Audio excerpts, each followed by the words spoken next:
I heard about this elderly couple. They started to have memory problems. So they go take these special classes that they were advertised in the local newspaper. They were called Power Memory. They went. And actually, they were very happy with the results. So the man from the couple was telling his good friend about this amazing technique that he was learning and how to remember things by association. Whew. So the friend was very impressed.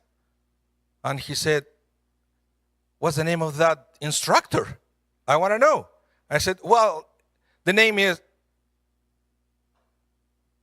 Hold on a minute. What's the name of that flower that has beautiful smell, although it has some thorns? What's the name? And he said, "You mean rose?" He said, "Yeah." He said, "Rose, honey, what's the name of the doctor of the memory?" I want to talk to you today about I haven't forgotten. Kind of related to the joke. I haven't forgotten. But let me start telling you, I always start my sermon telling you about what happened to me during the week. What didn't happen during the week? It was moving day for the charismatic staff. It was a very interesting experience because many of us, we got to see again our belongings that they were in a container for how long, Rina? 2 years. 2 years I haven't seen my collection of, the Midrash Rabbah, the Talmud, things that, and it was very interesting because before we move out of the building, I wanted to take some books home that I thought that I was going to need during those 2 years. It was totally off. Actually, things that I needed was there. Things that I brought with me, I never used it. Anyway, but it was a time to re-encounter with my beloved books. I finally have a wonderful office. So I brought many of the things that I have at home to the office. And, the Charizmatic started to look like home. Once again, when we can put everything the way we want. It was a wonderful but very, very intense experience. And I think I'm talking on behalf of all the Charizmatic employees. We're very excited about the opportunities that this new building brings to the organizations. But I also started to remember, because again, finding the books, I started to put away 2 years ago. I started to remember all the conversations that we had before we moved out of the building, and even before we undertook this big project to renovate the building. And I started to remember all the doubts that many people had. And look, some board members, they may remember all the doubts. The most common one said, yeah, we know that some things here will have to be renovated, but is it really necessary to change everything in the building? Why don't you just do the remedial, right? Just fix the roof, the HVAC, and that's it. And then we go back to the building, remove the asbestos, sure. But that's it. But actually, the board decided, no, we are going to go the extra mile and we are going to beautify the entire building. We want to make the building a state-of-the-art building. That was the decision. And some people didn't like that. I have to admit, back in the day, I had my doubts if that was the way to go. But then, you see, it's interesting. Because this week's Parsha, I think, offers an answer for that dilemma, but also a piece of advice. Let me explain. The answer to that dilemma of what to do with the building, I believe, is presented in this week's Parsha when we read at the very beginning about the Bikurim. The first fruits that we had, because we don't have the temple anymore, we had to bring to the temple back in the day. And Moses is telling to the Jewish people, you're going to enter to the land. As soon as you start getting your crops and your fruits, the first thing you have to do, year after year, is to take the best of the first fruits and bring it to the temple as an offering. This is something very interesting because Maimonides, the great rabbi from the Middle Ages, he took that idea and he expanded that to the next level. What he said is, and this is beautiful, he said, everything that is for the sake of God should be the best of the best and the most beautiful. Okay? And then he was saying even more. He said, if you build a synagogue, the synagogue should be more beautiful than your home. Those are Maimonides' words. When you build a synagogue, it has to be more beautiful than your home. Because it is important to give the best to God.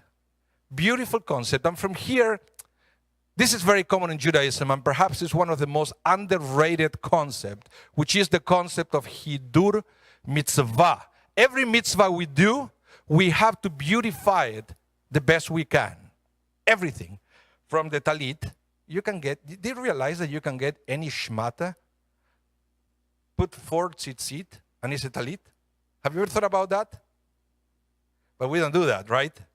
We pay good bucks for a good talit because we want the most beautiful talit. And so for the mezuzah, you can just get a piece of parchment, right, with the Shema and everything, and just you can nail that parchment to the door. But we don't do that. We buy a beautiful casing for the mezuzah, and so forth.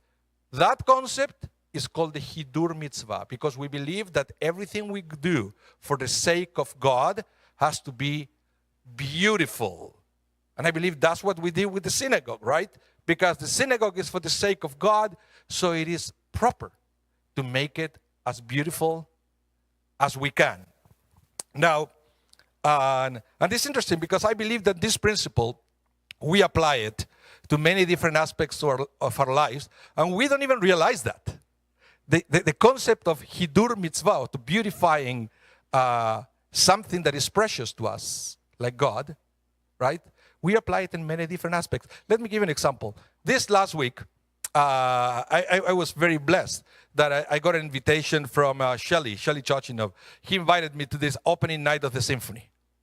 You know, this amazing violinist, his name was James Haynes. I know some congregants were there as well.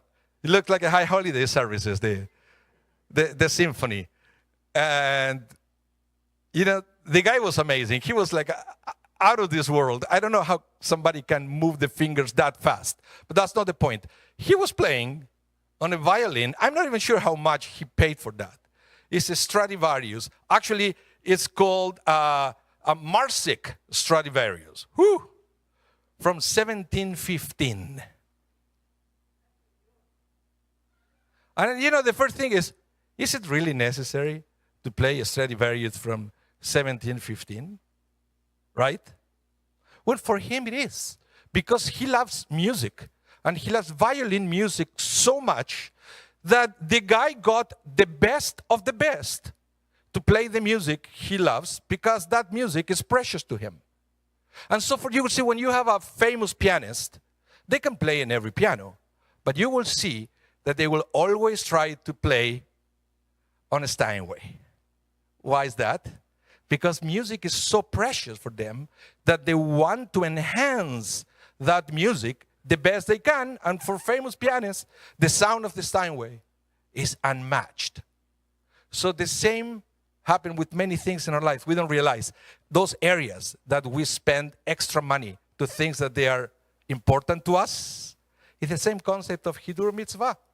Because God and the concept, our connection with the divine is so important that we should do whatever we can to beautify the mitzvot. And when we build a synagogue that is to honor the name of God, we should beautify that synagogue. So yes, remedial and asbestos removal is not enough. It has to be beautiful. But as I mentioned at the beginning of the sermon, this parsha came with an explanation, but also with a piece of advice. And I promise you this during the Torah reading. When the parsha says, Lo avarti mi mitzvotecha velo shachachti, right?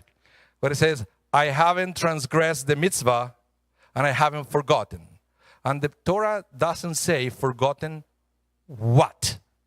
I give you 2 examples. One said, some rabbi said, I didn't forget the blessings when I did the mitzvah. Other says, I didn't forget the joy when I did the mitzvah. But to me, the favorite answer to what is that we should never forget is the why we do the mitzvah. Yes, it's beautiful to have beautiful mitzvot, but it's also important to never forget why we make it beautiful. The mitzvah itself won't make the experience.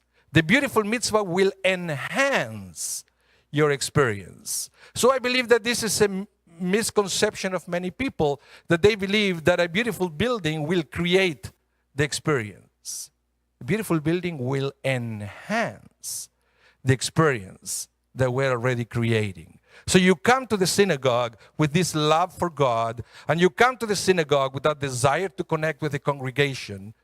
That's on you. That is important that you do that work first. And then when you come to the beautiful building, then yes, that beauty can take it to the next level. So we should never forget the why we make buildings beautiful. And this happens with everything. When we come for the high holidays, it's the same thing, right? You come to the synagogue and you have the beautiful choir and the music and the incredible sound system, right? But you should never forget why you come to services. All those things will enhance the experience. They won't create the experience. So that's why I've been dedicating all these sermons before the high holidays for us to reflect on all the things before we come to the synagogue for the high holidays. Because this year is going to be extra special. We are going to have, on top of everything wonderful that we do, from the music that the cantor creates with the choir, and we will have a beautiful building. And that's great to take us to the next level. But first, don't forget to create that experience in your heart.